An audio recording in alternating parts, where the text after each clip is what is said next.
Ok, cher architecte, bienvenue à notre 17e épisode, l'épisode qui clôt la série que nous avons entamée sur l'approche modulaire d'un site web, d'une page web. Alors, dans cet épisode, je l'ai dit, c'est l'épisode qui clôt la série que nous avons entamée avec l'épisode 13 qui présentait le site web dans sa définition commune et formelle. L'épisode 14 qui abordait les éléments d'une page web. L'épisode 15, je veux dire, qui présentait les composants. L'épisode 16 qui a abordé les sections de page. Et nous clôturons bien évidemment avec l'épisode 17 sur les modèles de page d'un site web. Bon, nous sommes rendus à notre 4e semaine et bien évidemment, avant la fin de la semaine, nous allons passer à la phase de codage. La première phase, c'était la phase d'analyse et puis à la phase de codage. Une bonne analyse facilite le codage. Je rends ma compte courant parce que dans la majorité des cours que vous observerez sur Internet, on passe directement à la phase de codage en abordant le HTML, le CSS, JavaScript et tout ce qui suit. Non, mais je me suis appuyé sur mon expérience de préparation à la certification et j'ai conçu ce curriculum en m'appuyant uniquement sur cette expérience. Il faut savoir que la longue série que je déroule et que je présente s'adresse uniquement aux utilisateurs, à tous ceux qui n'ont pas de background en informatique, qui n'ont pas un solide background en informatique. Si votre background est assez solide en informatique, eh bien, toute la série que je produis ne pourra pas vous être utile, ou du moins vous allez trouver la progression un peu beaucoup trop lente. Donc, nous commençons ce point par comment je peux appeler ça, par un rappel survol de ce que nous faisons depuis. C'est pour cela que je n'ai pas considéré cela comme un rappel du dernier épisode, puisque à chaque vidéo, nous rappelons toujours ce que nous avons fait dans le précédent. Donc, je dis bien évidemment que nous allons clôturer cette partie sur la présentation modulaire de la page web que nous avons entrepris avec les éléments, les composants, les sections. C'est ce que j'ai dit depuis le début. Et pour cette vidéo, nous allons présenter les modèles de page. Une présentation brève. Je vais m'arranger à ce que cette vidéo soit beaucoup plus courte que tout ce que nous avons abordé précédemment. Je vais privilégier la recherche personnelle, puisque pour chaque point, il y aura des liens que vous pourrez cliquer pour accéder au contenu, aux images. Je ne peux pas tout présenter comme je l'ai dit.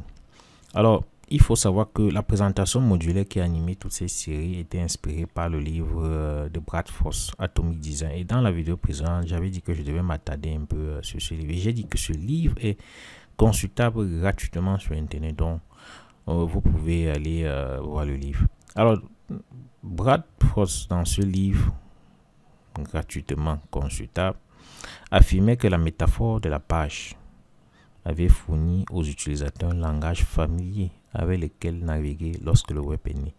Ce qui veut dire, c'est que il y avait déjà le nom de page si vous voulez, l'appellation page, auquel les utilisateurs étaient habitués à travers le support qu'on appelle livre. Donc, lorsque vous avez votre livre, vous avez les différentes pages. Et lorsque le web est né, il fallait bien évidemment utiliser quelque chose de familier pour amener les nouveaux utilisateurs du web à explorer et à finalement maîtriser un support entièrement nouveau, le fameux support, le web.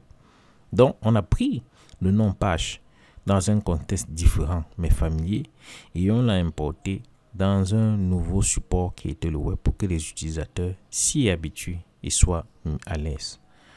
Et bien que la métaphore soit très visible et très utile pour les utilisateurs, la réalité est que la page est constituée de plusieurs modules.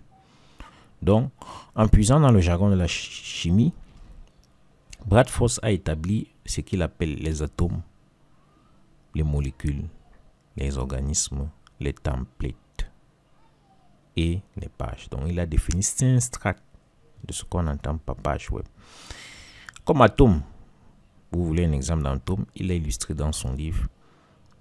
Vous avez par exemple atome, un label, un input. Input, c'est une entrée. Et un bouton. Donc, c'est ce que j'ai appelé élément lorsque j'ai présenté cela dans l'épisode 14 que vous pouvez consulter. Donc, prenons, vous avez par exemple ce qu'il appelle un atome. L'atome, par exemple, un bouton, c'est un atome. Une entrée ou un champ de données, c'est un atome. Un label ou un écrit, c'est un atome. C'est ça qu'il appelle atome dans sa classification. Après, on passe aux molécules. Les molécules sont les regroupements d'atomes. Ici, vous avez bien évidemment le label qui a été... et c'est cela qui forme un champ de recherche. Vous avez là le champ d'entrée des données et vous avez là le bouton. Donc, on a regroupé les trois atomes que vous voyez ici pour former ce qu'on appelle un champ de recherche. Dans ma classification, lorsque je parle de molécules, vous vous rappelez bien, ça peut aller avec composants. Maintenant, il a ce qu'il appelle organisme. Organisme, c'est bien évidemment un regroupement encore de plusieurs molécules. Vous avez là une molécule, vous allez peut-être là une autre et une autre. C'est cela qui forme ce qu'on appelle le menu de la page. Et après, le concept de template qu'il a présenté, le concept de template qui regroupe plusieurs molécules. Voilà, comme vous voyez ainsi. Et après, il a présenté le concept de page. La page n'est que la manifestation, les données qu'on ajoute à notre template. Vous voyez, le template, il est vide. Mais lorsqu'on aborde la page, vous voyez, il y a du contenu réel. C'est ça une page. Donc, cette approche modulaire, c'est cela qui m'a inspiré. Et j'ai adapté cela en vous présentant les éléments, les composants, les sections de page. Et dans cette vidéo, je vais vous présenter les modèles de page. Bien évidemment, en m'appuyant sur ma même méthodologie qui s'inspire de deux ressources principales dont les liens sont présents. Et l'objectif est toujours pareil. Ce n'est pas de vous transformer en designer, je l'ai dit tantôt, mais en tant que développeur, vous devez être averti de ces détails-là, car ce sera très important pour la suite. Sinon, il y a beaucoup d'éléments que nous allons aborder en HTML, CSS et JavaScript et vous aurez beaucoup de ces soucis pour saisir.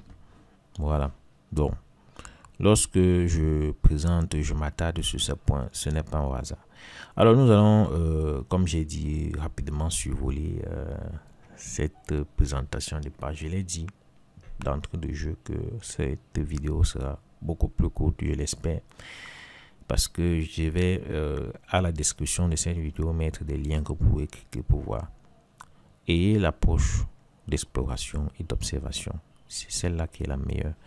Donc, pour revenir à notre vidéo, la page est juste un conteneur, c'est-à-dire c'est comme un bocal où il y a plein d'éléments à l'intérieur, parce que lorsque vous définissez une page web, vous dites la page web a un objectif bien précis, un peu comme les sections de page avec des objectifs bien précis, les composants avec des objectifs bien précis. Donc, lorsque vous regroupez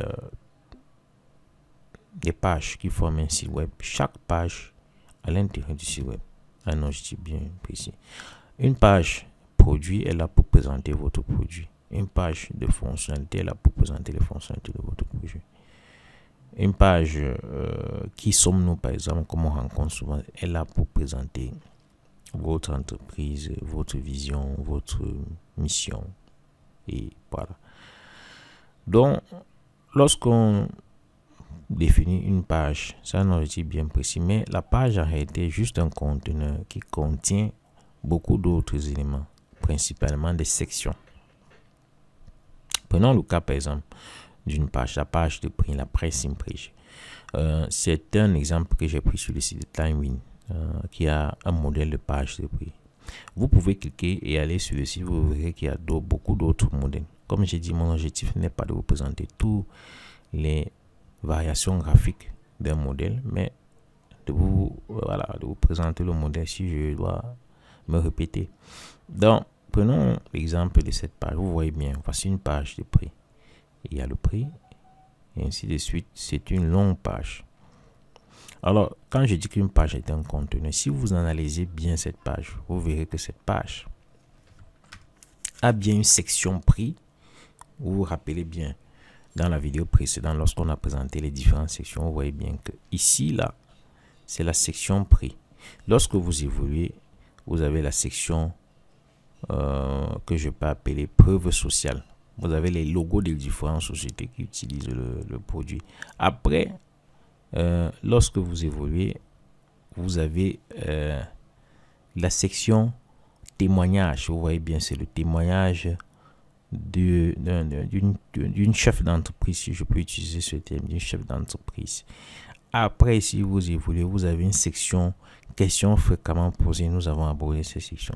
Après, si vous finissez, vous avez une section pied de page. Donc, une page, bien qu'il y ait un objectif précis, est un conteneur pour plusieurs éléments. Nous avons présenté ici une section, 2 sections, 3 sections, 4 sections et 5 sections. Donc, ce sont des choses que vous ne devez pas oublier. La page est juste un conteneur cohérent. Cohérent avec l'objectif visé.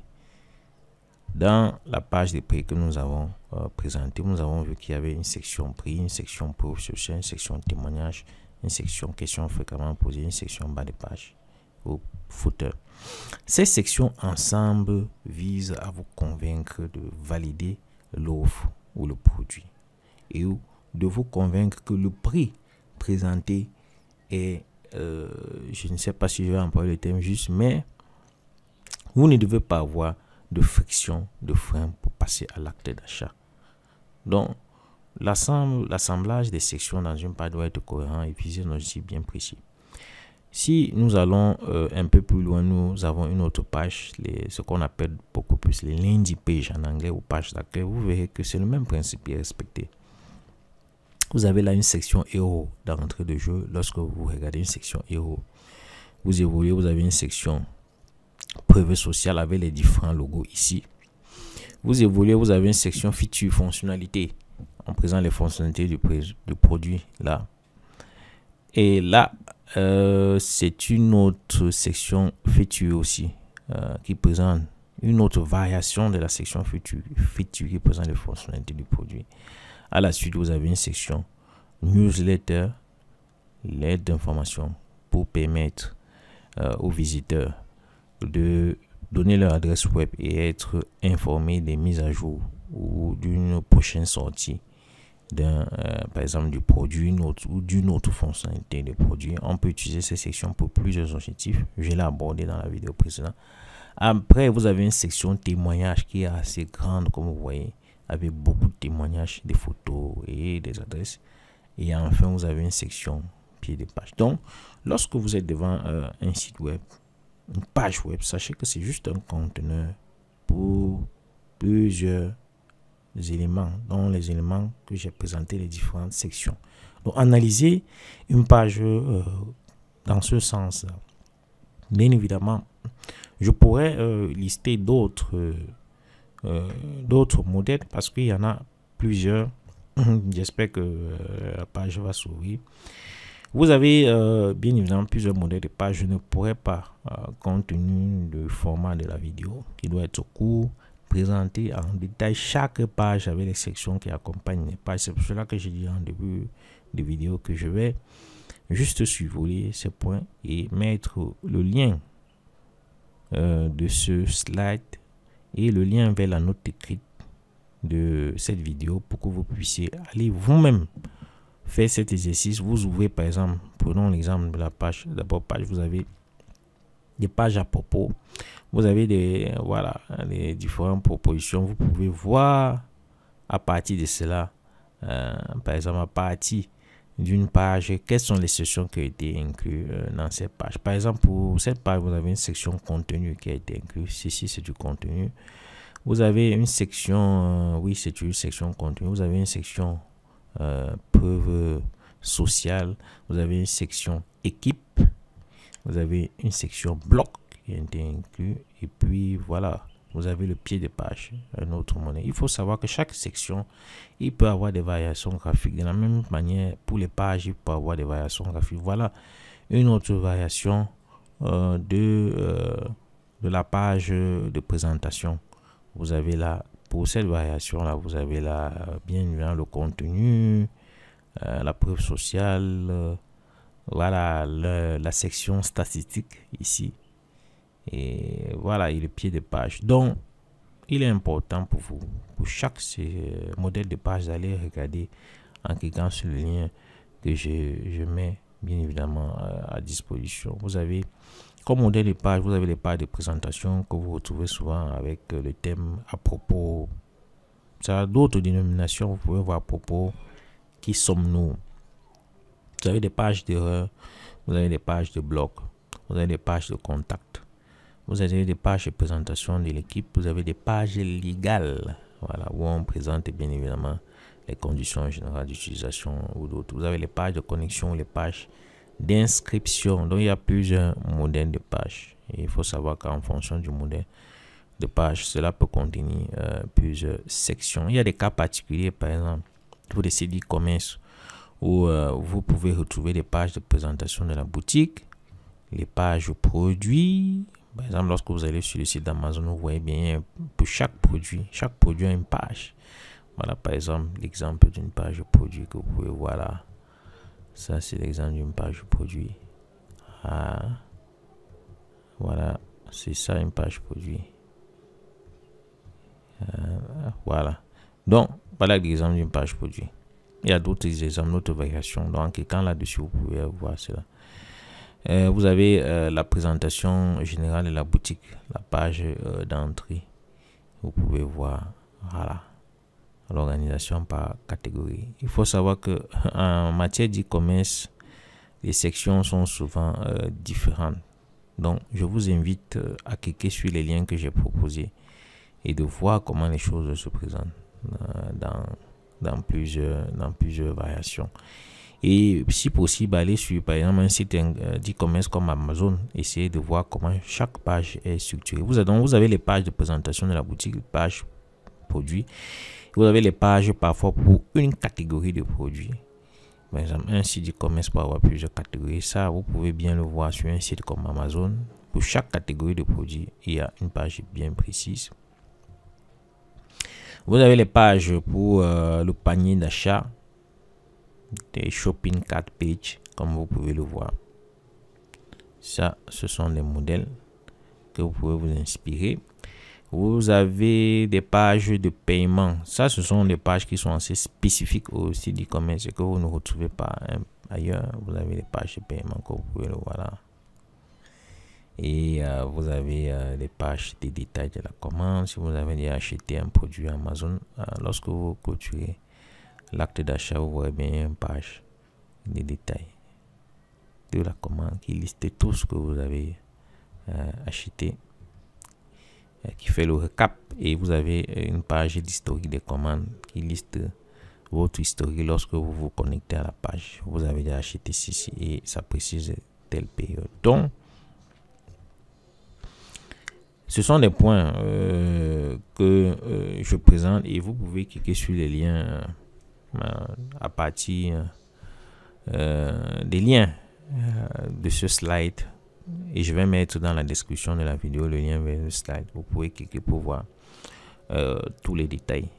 Donc, je ne peux pas aller dans chaque page pour vous expliquer chaque élément, chaque composant, chaque section qui a été utilisée pour concevoir la page. Cela n'est pas en accord avec ce que j'ai appelé le tempo pédagogique, parce que j'estime de mon point de vue par rapport à tout ce que nous devons aborder que nous sommes un peu en retard, dans la mesure où nous sommes encore dans la phase des fondamentaux. Et si vous vous souvenez, j'avais défini plusieurs fondamentaux, notamment le développement web, qui est un des fondamentaux, le fonctionnement d'Internet dans le détail, de façon technique, qui est un des fondamentaux d'AWS.